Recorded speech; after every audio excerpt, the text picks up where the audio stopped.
오히려 공급이 많이 되면 내 물건들이 좀 불리해질 거라고 생각도 드는데 공급이 들어오는 건 신축이고 형 거는 상대적으로 구옥이니까 아, 내 건 되게 불리해지겠구나 생각하는데 신축은 가격이 비싸거든요. 그래서 오히려 경쟁력이 더 생기는 꼴이 된 거네요. 그렇죠. 그렇게 생각하면 네. 임대하는데 좀 스트레스는 좀 덜 받고 좀 연구하는데 좀 도움이 되지 않을까 싶어요. 주변에 공급이 많다 하는 게 꼭 악재는 아니다 라는 생각을 갖고 계시는 거네요. 그러니까 그게 네. 다르게 생각하면 네. 공사하신 분들 아니 건설하신 분들이 네. 수요 예측을 못하고 오신 분도 있겠지만 수요 예측을 정확하게 하고 오신 분도 계실 테고 대략적으로 하시고 오신 분도 계시겠죠. 근데 그분들은 돈이 많기 때문에 좀 더 신중하게 하지 않았을까 생각을 해보면 네. 수요가 늘어날 거라 생각하고 짓지 않았을까 싶어요. 계산을 많이 하고 들어온 사람이니까 그러니까 나보다는. 그렇게 가정을 하고 생각하면 네. 마냥 악재는 아닐 수도 있어요. 그곳은 수요가 늘어날 수도 있고 그리고 우리한테 좋은 영향을 끼칠 수도 있다는 생각도 하면 나쁘지 않을 수도 있을 것 같아요. 저도 되게 그 부분에 동의하는 게 저는 사실 뭐 경매 물건도 신축은 별로 안 좋아하거든요. 그러니까 좀 오래된 집을 더 좋아해요. 그런 이유 중에 하나가 신축은 상대적으로 싸게 사기가 쉽지 않단 말이에요.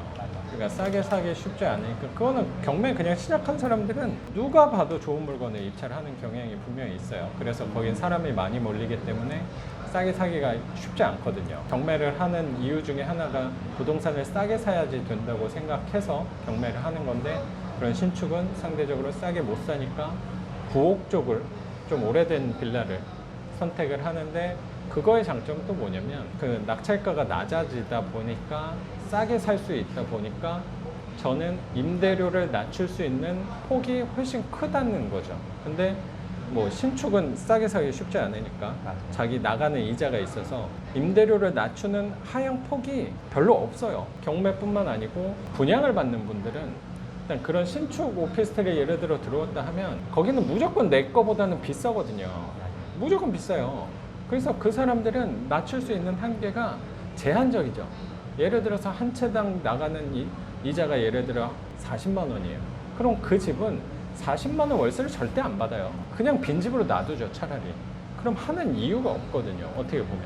무조건 그거는 50만 원 이상은 받아야지 뭐 10만 원이라도 남는 건데 40만 원을 받아버리면 하는 이유가 없어지기 때문에 안 하는 경향이 있는 것 같아요. 그런 데서 구옥들은 낙찰을 싸게 받았기 때문에 경쟁력이 더 생기는 것 같아요. 네. 형은 어차피 올리고 싶어도 올릴 수도 없잖아요.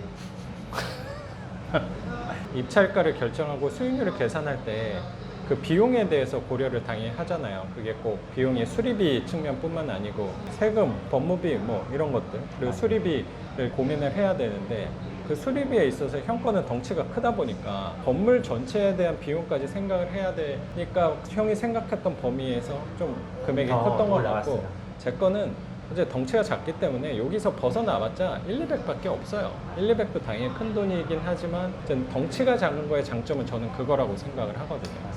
네. 임대는 그래서 건물은 잘 되고 있는 거고. 네, 잘 되고 있어요. 지금 하는 일이 뭐예요, 그러면? 저요? 저는 지금 네. 상담 일을 하고 있어요. 상담.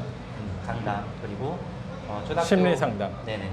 공부도 많이 하셨고 저도 형한테 심리 상담을 많이 받았잖아요. 그래서 마음의 평화가 형을 만나면 항상 저도 마음의 평화가 찾아오는 것 같다는 생각이 듭니다. 형한테 도움을 많이 받았어요. 저도 마음이 힘들 때. 관심이 있으신 분 좀 찾아가 주세요. 네.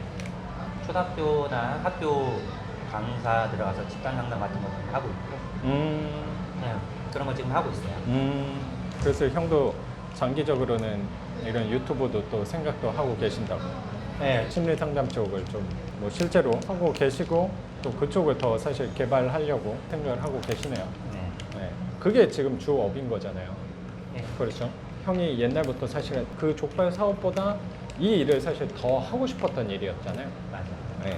사실 이거에서는 경제적인 부분에서의 지금은 그렇게 큰 역할은 하고 있진 않잖아요.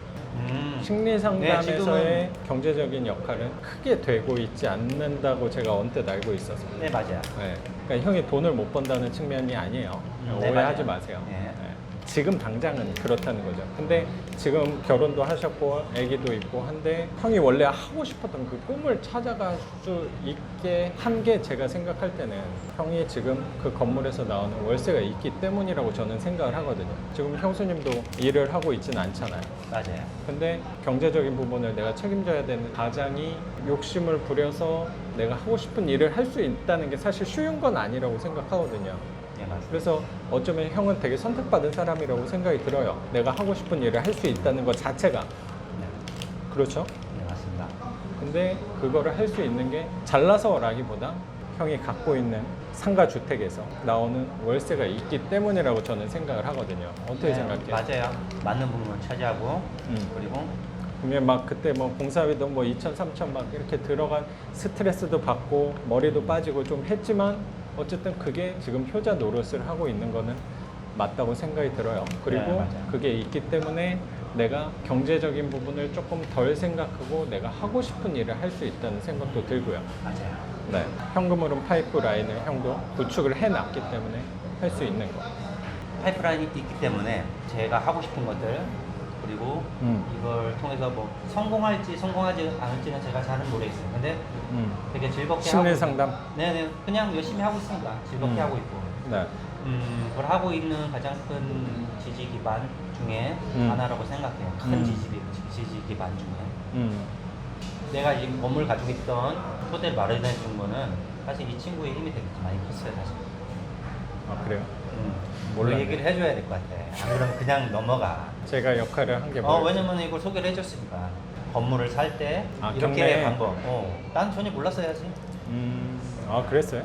아니 나는 그런 방법에 대해서 전혀 몰랐는데 이제 반장 씨께서 어렸을 때부터 계속 주장했던 이야기해왔던 입이 닳도록 얘기를 들어왔고. 정말 형이랑 얘기 많이 했었죠. 아, 그리고 갑자기 또 형이 그 얘기 하니까 생각이 나는데 10년 전부터 제 형을 거의 진짜 거의 매일 만났던 것 같은데 매일 만나서 얘기했던 게 저도 아직도 기억나는 게 되게 재밌었던 부분이 뭐 회사 다니면서도 경매하면서 형한테도 얘기를 정말 많이 했었고 근데 갑자기 기억나는 게 뭐냐면 그때 우리가 한창 했던 활동이 뭐였냐면 우리가 만나면 정말 재밌게 얘기했잖아요. 너무 아깝다는 생각도 했던 것 같아요. 그래서 이 대화 내용을 한번 녹음을 해보면 어떨까 제안을 형이 먼저 해줘가지고 몇 가지를 녹음을 했어요. 그래서 우리가 내년 연말 때쯤에 녹음을 이렇게 뭐 내년의 계획에 대해서 우리는 어떻게 될 거다.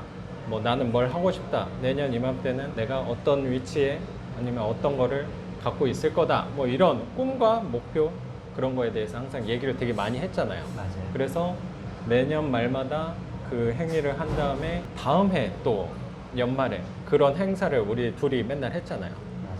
근데 제가 형한테 기억나는 것 중에 하나가 그거예요. 뭐냐면 그 건물을 낙찰을 받기 전에 그런 얘기를 했어요.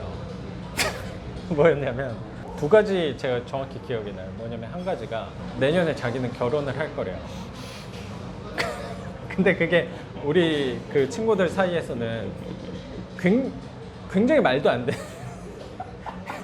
왜? 내가 왜? 굉장히 말도 안 되는 일이었는데 왜냐면 사실 은하수님이 연애에 있어서는 감각이 많이 뛰어난 분은 아니라는 인식을 우리는 고정관념을 사실 갖고 있어서 내가 왜? 나 잘하는데. 아 그쵸. 어떻게 이성에 대한 경험이 그렇게 많지 않은 분이 그 당시에 만나고 있는 분도 없었잖아요. 그쵸? 그 당시는. 근데 꾸준히 없어. 연애도 많이 안 해보신 분이 꾸준히 없었어. 꾸준히. 그쵸? 항상 에브리데이 에브리나잇. 그러니까 연말에도 뭐지? 그렇죠. 근데 내년에 결혼을 한다는 거에 전 사실 그때 형이 얘기하면서 녹음을 했을 때 이 사람 제정신인가? 라는 생각까지 했어요. 정말로. 그리고 두 번째로 형이 말했던 게 지금 외모에서는 그런 느낌이 전혀 들진 않지만 그 당시 때는 그러니까 우리 둘 다 막 넉넉한 상황은 아니었어요. 분명히. 형은 더 그랬을 거고 아마 더 경제적으로 막 취업도 막 좀 힘든 시기였고 힘들었고. 그랬었던 것 같은데 네, 일에 대해서 고민을 많이 했을 텐데 그리고 사실 가진 것도 별로 없었죠. 근데 그런 사람이 그때 그 얘기를 했어요. 나는 내년에 건물 하나 사겠다. 이런 류의 얘기를 했거든요. 나는 뭐 건물주가 되겠다. 뭐 그런 얘기를 했었나요? 장사를 하겠다. 장사를 내가 하겠다. 가지고 있는